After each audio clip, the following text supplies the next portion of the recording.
So coming to mythology concept, ఈ concept చాలా క్లిష్టమైంది and చాలా కొంతమందిని నేను ఇది డైరెక్ట్ చేయాలి, ఇది ఒక యూస్ చేసుకోవాలి, ఈ కాన్సెప్ట్ని యూస్ చేసుకోవాలి అని మీరు యూస్ చేశారు. రాజమౌళి గారికి కూడా మహాభారతం తీయాలి అని ఉంది అండ్ నేను తీస్తాను అని కూడా ఆయన చాలా పబ్లిక్గా చెప్పారు, ఏదో ఒక రోజు తీస్తాను అని. సో మీకు ఒకవేళ మైథాలజికల్ కాన్సెప్ట్లోనే ఏదో ఒక సెగ్మెంట్ మీరు చేయాలి, డైరెక్ట్ చేయాలి అంటే ఏ సెగ్మెంట్ని మీరు చూస్ చేసుకుంటారు? నాకు ఫస్ట్ నుంచి అంటే ఇప్పుడు ఆల్రెడీ 2 సినిమాలు వచ్చేస్తున్నాయి, కానీ నాకు ఫస్ట్ నుంచి రామాయణం మీద బాగా చాలా చాలా ఇష్టం ఉంది. అటువైపు అది చేయాలని నాకు గట్టిగా ఉంది. సో బట్ ఆల్రెడీ ఇప్పుడు నిన్న ఒకటే వచ్చేసింది, తీశారు కాబట్టి నేను ఇప్పుడు చెప్పడం కరెక్ట్ కాదు. కానీ నాకు అంటే ఇప్పుడు రేపు మీరు చూస్తే మోగ్లీలో కూడా ఆ రిఫరెన్స్ దాని తాలూకా ఇంపాక్ట్ చాలా ఎక్కువ ఉంటుంది. నేను తీయాలనుకునే రామాయణ ఇంపాక్ట్ చాలా మోగ్లీలో కనిపిస్తుంది.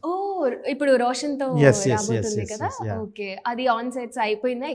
ఇంకొక 15 days షూట్ ఉంది, ఇంకా అయిపోతుంది. ఓకే. సో అందులో రామాయణంలో వనవాసం అదంతా ఉంది, మోగ్లీ కూడా ఒక ఫారెస్ట్ లో ఉంటారు కాబట్టి వనవాసం ఉండబోతుంది అనమాట. పర్లేదు, బాగానే క్రాక్ చేశారు.